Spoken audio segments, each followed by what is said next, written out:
Bien, nous allons entamer la suite nous allons continuer la suite de notre étude sur l'évangile de Marc.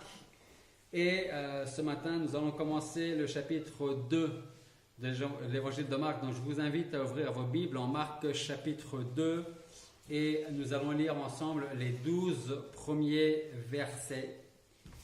Marc chapitre 2, versets 1 à 12.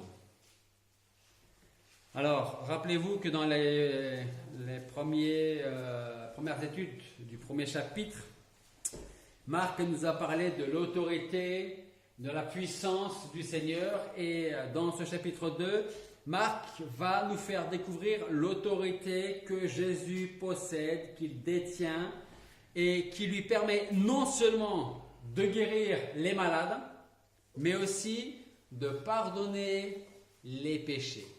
Nous allons donc lire Marc chapitre 2, versets 1 à 12. Quelques jours après, Jésus revint à Capernaum et on entendit dire qu'il était dans la maison. Et aussitôt, tant de gens s'y assemblèrent que même l'espace qui était devant la porte ne pouvait les contenir, et il leur annonçait la parole de Dieu. Alors il vint à lui des gens qui lui présentèrent un paralytique porté par 4 hommes. Mais ne pouvant approcher de lui à cause de la foule, ils découvrirent le toit de la maison où il était, et l'ayant percé, ils descendirent le lit où le paralytique était couché.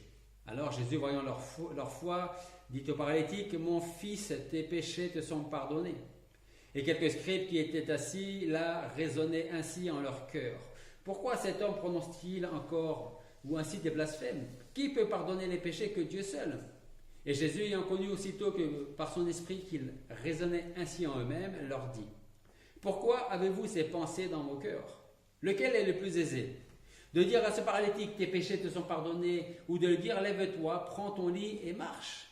Or, afin que vous sachiez que le Fils de l'homme a sur la terre le pouvoir de pardonner les péchés, il dit au paralytique, verset 11, « Je te le dis, lève-toi, prends ton lit et va dans ta maison. » Et aussitôt il se leva, et s'étant chargé de son lit, il sortit en la présence de tout le monde, de sorte qu'ils furent tous dans l'étonnement, et qu'ils glorifiaient Dieu, disant, « Nous ne vîmes jamais rien de pareil. » Prions. Père Céleste, nous voulons te remercier de nous permettre d'ouvrir ta parole ce matin encore dans ta maison, et c'est un privilège, et nous voulons le prendre comme tel. Se dire que tu nous as sauvés, nous t'appartenons. Nous sommes tes enfants et tu prendras soin de nous comme tu sais le faire si bien. Nous voulons te demander de nous préparer maintenant spirituellement et pour recevoir ta parole, ton enseignement. Seigneur, parle-nous, enseigne-nous, dispose-nous favorablement et sois avec tous ceux qui vont entendre ce message, Seigneur, le message de ta parole. Travaille dans les cœurs qui ont besoin de l'être, c'est-à-dire dans tous les cœurs, Seigneur. Et agis par ta puissance. Et c'est en ton nom que nous te prions. Amen. Alors, vous savez que la Bible nous rapporte plusieurs miracles que le Seigneur a réalisés durant son ministère. Et bien que beaucoup soit raconté dans la parole de Dieu, je suis persuadé d'une chose, c'est que nous n'avons qu'une infime partie des miracles que Jésus a pu faire durant sa vie ici-bas. On en a déjà beaucoup, mais je pense qu'il y en a bien d'autres qu'on ne connaît pas encore. Alors, plusieurs de ceux que l'on trouve dans la Bible, dans la parole de Dieu, nous sont racontés très en détail, comme celui que nous allons voir ce matin. Mais plutôt que de s'arrêter sur le miracle par lui-même, on va s'arrêter sur différents personnages. Nous allons tenter de rechercher l'enseignement que le Seigneur a voulu faire passer à ce moment-là. Et comment nous pouvons le prendre pour nous, comment nous pouvons l'appliquer dans notre vie, c'est ce que nous allons voir par la grâce de Dieu ce matin. Alors, nous allons voir en étudiant ce miracle que certains personnages vont arriver. Le premier, c'est le Seigneur. D'accord ? Ensuite, il y a une foule immense. Ensuite, il y a un paralytique porté par 4 amis, 4 personnes qui l'amènent au Seigneur. Et puis, il y a aussi les docteurs de la loi. Dans la Bible, là, nous parle des scribes. Donc, toutes ces personnes vont faire ou vont dire ou vont réagir d'une manière ou d'une autre. Et ça va nous permettre peut-être de nous positionner et de se dire, bah, moi je ressemble plutôt à telle personne ou j'aimerais ressembler à cette personne-là, à cette attitude-là. Alors, essayons d'imaginer la scène. Dans le premier passage, au verset 1, quelques jours après, Jésus revint de Capernaum, on entendit dire qu'il était dans la maison. Verset 2, et aussitôt tant de gens s'y assemblèrent que même l'espace qui était devant la porte ne pouvait plus les contenir. Donc je ne sais pas si vous avez une idée à quoi pouvaient ressembler les maisons de l'époque. J'ai fait quelques recherches et a priori, c'est des maisons qui pouvaient, alors pour l'époque c'était quand même beaucoup, qui pouvaient accueillir jusqu'à 50 personnes. Qui a aujourd'hui une maison, un appartement où on peut mettre 50 personnes sans être comme ça? Personne. Hein? Et il s'avère qu'on a fait, des scientifiques ont fait des recherches, des archéologues, et ont trouvé des vestiges de ces maisons-là. Et c'est des maisons qui pouvaient, pour certaines, avoir jusqu'à 50 ou 60 mètres de large. C'est immense, hein? Je ne vous dis pas le ménage qu'il y avait à faire dedans à l'époque. Mais dans ces maisons-là, on pouvait, ce n'était pas le cas de toutes les maisons, mais on pouvait accueillir jusqu'à 50 personnes. Et là, dans notre passage, nous lisons qu'il y a eu tellement de gens dans la maison que même ceux qui étaient à l'extérieur, il n'y avait pas assez de place dans le jardin pour contenir, rassembler toutes les personnes qui étaient là pour entendre le Seigneur parler. Voilà, ça c'est pour avoir un petit peu une idée de la scène. Donc la maison est pleine. Au même instant, le Seigneur est là, présent, et il annonce la parole du Seigneur, de Dieu. Quand tout d'un coup il fut interrompu, car il vint à lui, je lis le passage, des gens qui lui présentèrent un paralytique porté par 4 hommes, mais ne pouvant s'approcher de lui à cause de la foule, ils découvrant le toit de la maison où ils étaient, ils y descendaient le lit où le paralytique était couché. Essayez donc d'imaginer la scène durant quelques instants. Beaucoup de monde. Vous arrivez avec... Vous voyez ces 4 personnes qui portent un paralytique sur, on va appeler ça un brancard, sur un lit, et ils se disent comment on va faire. Donc ils se disent on va passer par le toit. Alors on peut essayer aussi d'imaginer qu'ils ont dû probablement faire un détour, parce que même à l'extérieur il y avait tellement de monde, donc ils ont peut-être dû faire un détour pour pouvoir accéder sur le toit. Il faut savoir c'est que les toits de l'époque c'était des toits plats. Okay?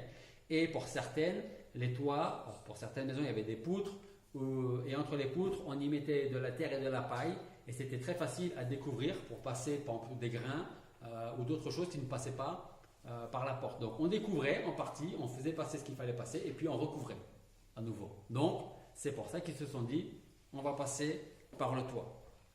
Donc, revenez dans votre scène. Les 4 hommes démontent en partie le toit, ils descendent leur ami.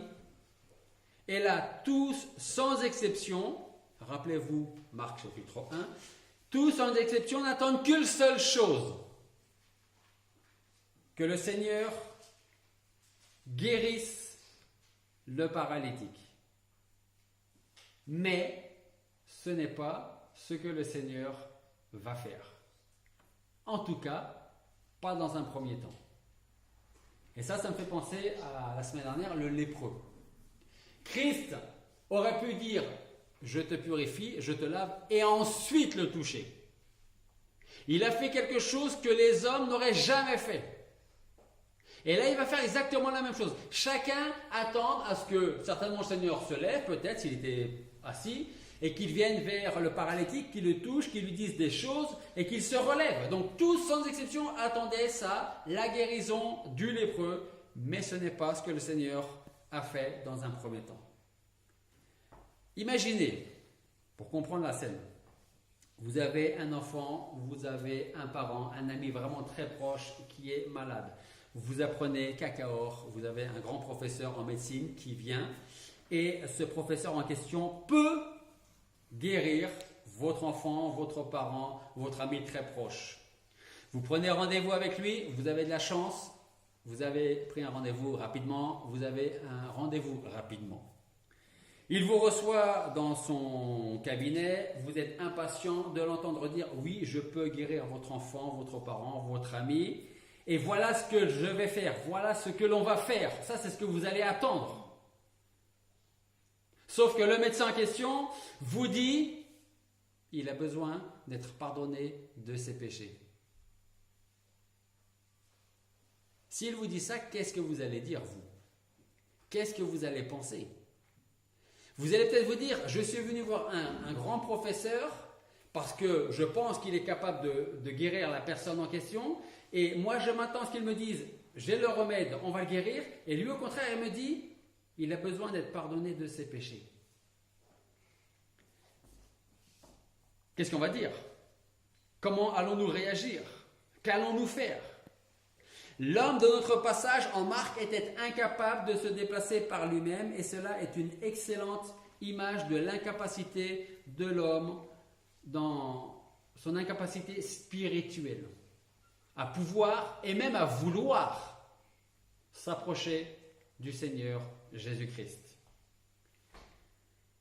Aujourd'hui, on en a parlé un petit peu ce matin durant l'étude. Vous entendrez souvent cette idée que l'homme s'améliore sans cesse et dans tous les domaines. Cela peut être vrai dans certains domaines, mais pas dans tous les domaines. L'homme peut avoir le désir. Cela ne veut pas dire qu'il y arrivera. Malheureusement, on peut désirer des choses et ne jamais voir la chose que l'on désire. Jamais obtenir la chose que l'on désire. Alors je reviens donc à mon professeur en médecine qui, au lieu de vous dire « oui, je vais le guérir », vous dit « il a besoin d'être pardonné de ses péchés ».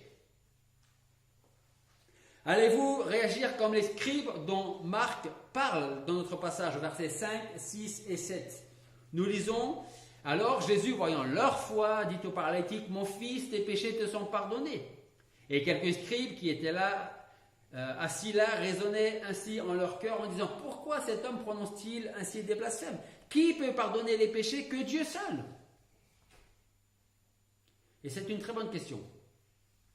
C'est une très bonne question qu'il pose ici. Qui peut pardonner les péchés que Dieu seul? On a aussi parlé des témoins de Jéhovah. Enfin, tu en as parlé très rapidement. Ce matin, ce n'est pas le sujet. Mais, entre autres, les témoins de Jéhovah ne reconnaissent pas Jésus-Christ comme Dieu. Et là, en fait, les scribes répondent à leur objection. Là, les scribes disent, qui peut pardonner les péchés que Dieu seul? En fait, ils sont en train de dire, lui, ce Jésus, se prend pour Dieu parce qu'il dit qu'il va pardonner les péchés. Mais Dieu seul pardonne les péchés. Est-ce que tout le monde peut dire tes péchés te sont pardonnés? Ah, c'est une bonne question. Tout le monde peut le dire. Moi, je peux dire tes péchés te sont pardonnés. Vous pouvez me dire la même chose. Mais comment est-ce que je vais savoir que mes péchés sont réellement pardonnés? Vous ne pourrez pas m'en donner de preuves et je ne pourrai pas vous en donner non plus. Donc, je peux dire tes péchés te sont pardonnés. Mais est-ce que c'est vrai? Alors je vous dirais, c'est vrai, si vous me dites que Jésus-Christ est Seigneur et Sauveur de ma vie et que c'est lui qui est mort pour moi sur la croix. Donc dans ce cas-là, je peux vous dire, alors tes péchés sont pardonnés. Mais si je ne vous connais pas, est-ce que moi je peux vous dire, tes péchés te sont pardonnés? Oui, je peux le dire. Comment vous pouvez-vous en avoir l'assurance? C'est exactement ce qui se passait dans le contexte là de notre passage en Marc. Comment ces gens pouvaient-ils être certains que Jésus pouvait vraiment pardonner les péchés? Verset 8. 9, 10 et 11. Nous lisons. Jésus, ayant connu aussitôt par son esprit qu'ils raisonnaient ainsi en eux-mêmes, leur dit, pourquoi avez-vous ces pensées dans vos cœurs? Lequel est le plus aisé, verset 9? De dire à ce paralytique, tes péchés te sont pardonnés, ou de lui dire, lève-toi, prends ton lit et marche? Verset 10. Or, afin que vous sachiez que le Fils de l'homme a sur la terre le pouvoir de pardonner les péchés, il dit au paralytique, je te le dis, lève-toi, prends ton lit et retourne dans ta maison. Je ne sais pas si vous avez entendu parler du pasteur qui s'appelle Totzer, Wilson Totzer. Il disait, il avait raison je pense de dire que, je vous le cite, l'âme de l'être humain ne change pas fondamentalement. Que ce soit à l'époque de Christ, avant ou aujourd'hui. Même si ces conditions extérieures s'améliorent ou se modifient. On peut peut-être vivre aujourd'hui plus longtemps qu'au Moyen-Âge, ça ne change pas l'âme fondamentalement parlant de l'homme. Et il dit que ce soit l'indigène dans sa hutte, le professeur d'université dans sa chaire, ou encore le chauffeur de poids lourd dans le bruit de la circulation, ils ont tous le même besoin fondamental. Il dit, ce besoin fondamental, c'est se débarrasser du péché, obtenir la vie éternelle et entrer en communion avec Dieu. Alors les 4 hommes de notre passage avaient amené leur ami à Jésus pour être guéri. Jésus va faire mieux que ça. Il va lui pardonner ses péchés, lui accorder son salut et ensuite le guérir. Ça me fait penser à quelque chose qui n'était pas prévu dans ma prédication, mais c'est certainement le Seigneur qui me le met à l'esprit. Parfois, on s'attend à ce que le Seigneur agisse d'une certaine manière, pour ne pas dire une autre manière à nous, dans notre vie. Dans notre exemple ici, toutes ces personnes présentes n'attendaient qu'une seule chose, que Christ guérisse cet homme-là, lui rendre la marche, qu'il puisse marcher, se déplacer seul. Mais il fait, les pensées du Seigneur ne sont pas nos pensées. Et quand lui a décidé d'agir d'une manière, c'est que très certainement c'est mieux que la manière dont nous avions pensé nous.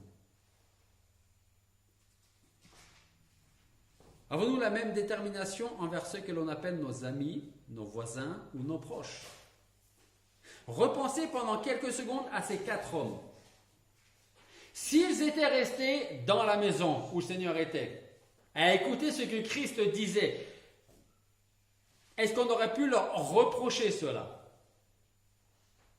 Non. Qui aurait pu leur dire à ce moment-là, qu'est-ce que vous faites là? Allez plutôt chercher votre ami paralysé et amenez-le à Jésus. Personne n'aurait pu réprimander ces hommes d'être là, au milieu de la foule, pour écouter Jésus parler. Tout comme personne ne peut réprimander les chrétiens, nous aujourd'hui, d'être présents à l'église pour écouter la parole de Dieu. Et pourtant, les 4 hommes pensaient à leur ami couché dans son lit, et il nous donne l'image parfaite du ministère chrétien.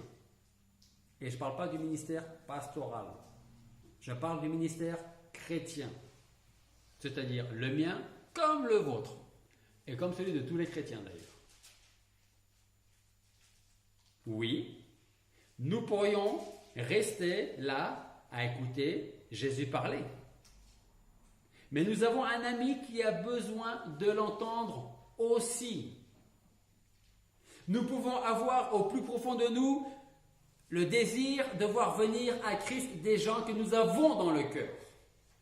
Parce que nous savons très clairement que seul Christ peut les guérir de leur maladie spirituelle, de leur mort spirituelle. Mais il ne faut pas oublier une chose, s'il vous plaît, c'est que c'est à nous de les conduire à Christ. Comme les 4 personnes qui ont amené le paralytique à Christ. Déjà parce que physiquement parlant, il était incapable d'y aller par lui-même. Déjà, ça c'est radical. Peut-être qu'il avait le désir, mais physiquement, il ne pouvait pas se déplacer. Donc on a dû l'aider. Il pouvait compter sur 4 amis qui l'ont amené jusqu'à Christ. Et puis aujourd'hui, il y a ceux qui ne veulent pas venir à Christ, mais qui ont quand même besoin de venir à Christ. En tant que chrétiens, nous ne sommes pas seulement appelés à vivre un certain style de vie, bien que cela est important. Comme le disait Martin Luther, Dieu n'a pas besoin de tes bonnes œuvres, mais ton voisin, oui. Comprenez ça? Dieu n'a pas besoin de tes bonnes œuvres, mais ton voisin, oui. Notre mission consiste donc, et avant toute autre chose, à amener des hommes et des femmes à Christ. Allez donc dans le monde entier, faites des disciples parmi tous les peuples. Vous savez qui a dit ça? Hein? Ça veut dire que ce sont nos mains qui portent les paralytiques et qui les amènent à l'église, là où ils entendront l'évangile et rencontreront celui qu'ils ne voulaient pas voir ou rencontrer précédemment. Ces hommes sont un véritable exemple de la détermination de l'évangile. Ils font une ouverture dans le toit de la maison. Ils n'ont même pas demandé l'autorisation au propriétaire. Je ne sais pas comment le propriétaire a réagi. Mais ils n'ont pas cherché à trouver le propriétaire dans la foule qu'il y avait. On s'est dit, de toute manière, il en a besoin, notre ami. Donc après, s'il faut, on s'arrangera avec le propriétaire. Et ils font la seule chose encore en leur pouvoir. Ils descendent le malade devant Jésus sans pouvoir se trouver eux-mêmes devant le grand médecin, sans dire au malade ou à Jésus ce qu'il fallait faire. Mais pour eux, ce n'était pas le plus important parce qu'ils avaient fait le plus important. Ils ont descendu leur ami devant Christ. Ils avaient fait l'essentiel, mettre le malade en présence du médecin divin. Alors on peut dire que l'état de ce paralytique, l'état misérable, était tel qu'il avait besoin d'être porté. Et les 4 personnes qui le portaient étaient vraiment serviables. Et cela nous enseigne la compassion que devraient avoir les hommes envers leurs semblables lors de l'épreuve, lors des difficultés, surtout quand on sait qu'ils sont sur un chemin qui mène loin de Dieu. Après que Adam et Ève ont péché, le péché est entré dans le monde. C'est-à-dire que le péché est la cause de toutes nos douleurs, de nos maladies. Et le seul moyen d'en annuler les effets est d'éviter de le commettre, le péché. Christ a prouvé son pouvoir de pardonner le péché en guérissant cet homme-là. La guérison de cette maladie était en quelque sorte une image de son péché pardonné. C'est pour ça qu'il ne commence pas par guérir, il commence par pardonner les péchés.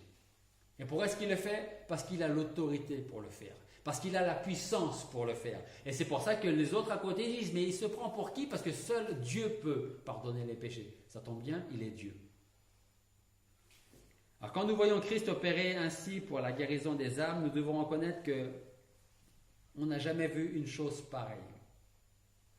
Parce que croyez-moi, la plus belle chose qui vous soit arrivée, si vous en avez, ou le jour où ça viendra, ce ne sont pas forcément vos enfants, ce n'est pas le jour de votre mariage, ce n'est pas un autre jour. Je pense que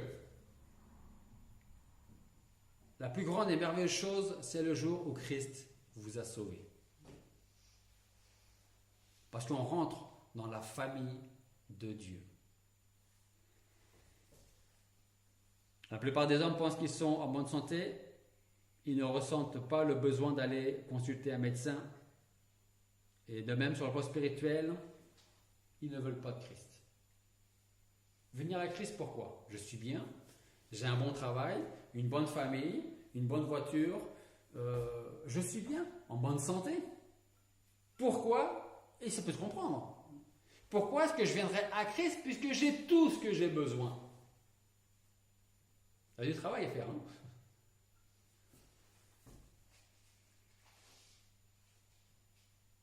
Le pécheur humble et convaincu, celui qui désespère de recevoir une aide et que c'était celle du Sauveur, montrera sa foi et viendra à Christ.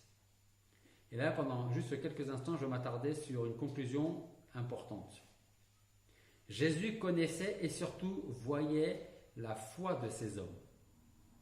Alors forcément, certaines questions se posent ici. Première question, comment peut-on voir la foi? Je n'ai pas dit comment on peut avoir la foi. J'ai dit comment on peut voir la foi. On pourrait dire que Christ voit les mains creuser une ouverture dans le toit. Il voit également le regard des 4 hommes au travail ou encore l'espoir, la lueur d'espoir et de confiance qui pouvait se voir sur le visage du malade. On peut voir la foi. Et là, une autre question se pose, encore plus importante que la précédente. À quoi voit-on ma foi?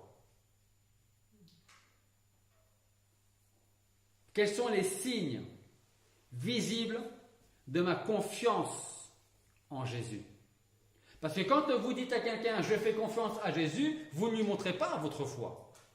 Vous dites simplement « j'ai confiance en Jésus ». Peut-être que tu n'y crois pas, moi oui, mais vous ne montrez pas de cette manière-là votre foi en Christ. Le regard de Christ va plus loin. La Bible nous dit qu'il vit leur foi. Non seulement Jésus voit les signes de leur foi, ces 4 hommes au moins, mais en plus de cela, celui qui lit dans les cœurs, voit leur foi. Donc il voit, parce qu'il travaille ces 4 personnes, il démonte une partie du toit, mais il est aussi capable de lire dans les cœurs. Donc pour le Seigneur, il y a 2 manières de voir la foi. Alors combien de fois, avec un S cette fois-ci, lorsque nous sommes découragés par le péché qui est en nous, Jésus continue de voir la foi qui est là, présente en nous. Jésus réagit devant la foi qu'il voit, et en réponse à cela, il a un regard de compassion, il parle et il dit « Mon fils, tes péchés te sont pardonnés. » Si on ne vient pas à Christ par la foi, nos péchés ne seront pas pardonnés. Jésus avait-il l'autorité pour pardonner? Pour les scribes, non, parce que seul Dieu peut pardonner. Mais pour le Seigneur et pour nous, oui, parce qu'il est Dieu. Bien sûr qu'il avait cette autorité. Et cela, nous pouvons le trouver dans toute la parole de Dieu. Et c'est sur la croix que nous trouvons le plus bel exemple. Alors qu'il meurt en portant mes péchés et les vôtres, le centenier romain qui commence à voir l'obscurité qui recouvre la terre et qui sent le tremblement de terre sous ses pieds. Qu'est-ce qu'elle va dire cet homme? Il va dire, ce centenier, ce soldat, il va dire, cet homme-là, cloué sur la croix, était vraiment le Fils de Dieu.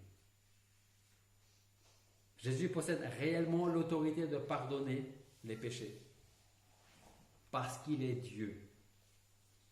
Mais surtout parce qu'il a porté sur lui les péchés des gens auxquels il pardonne. S'il a l'autorité, on doit se soumettre, nous, notre vie, à l'autorité du Seigneur. Parce que tout ce qu'il fait, il le fait bien mieux que nous. Et je me répète et je conclue avec ça. Parfois on se dit, j'espère ou je crois ou j'aimerais que le Seigneur agisse de cette manière-là et qu'ensuite il fasse ça. Mais nos plans ne sont pas les plans de Dieu. Ou je dirais que les plans de Dieu ne sont pas nos plans. La semaine dernière, on a vu qu'il a d'abord touché celui qu'il ne fallait surtout pas toucher, et après il a guéri. Et là, aujourd'hui, il pardonne alors qu'il est venu, le paralytique, on l'a amené pour être guéri. Mais c'est cette foi aussi qui sauve. Vous voulez être sauvé de vos péchés, pardonnez, venez à Christ, parce qu'il a l'autorité, la puissance pour pardonner les péchés. Prions. Père Céleste, nous voulons te remercier parce qu'à travers l'exemple de ces 4 hommes qui amènent leur ami devant notre Seigneur Jésus-Christ, nous pouvons voir leur foi en train d'agir, mais aussi la foi dans leur cœur, dans leurs pensées, de dire oui, nous savons que Jésus peut le guérir. Seigneur, nous voulons te demander de nous aider à avoir cette même foi qui agit, pas pour nous-mêmes, mais pour que ceux qui nous regardent vivre puissent voir en plus de nos paroles cette foi agir, vivante, dans nos vies. Fais de nous de fidèles serviteurs. Nous voulons aussi, Seigneur, te demander de mettre dans nos cœurs ce désir ardent d'aller chercher ceux qui se meurent sans toi et de les amener vers toi. Et même s'ils refusent, alors Seigneur, que tu nous donnes la persévérance de continuer à témoigner de l'évangile, de ce que tu as fait pour nous et de ce que tu peux faire pour eux. Seigneur, que toute la gloire te revienne. Et c'est en ton nom que nous te prions.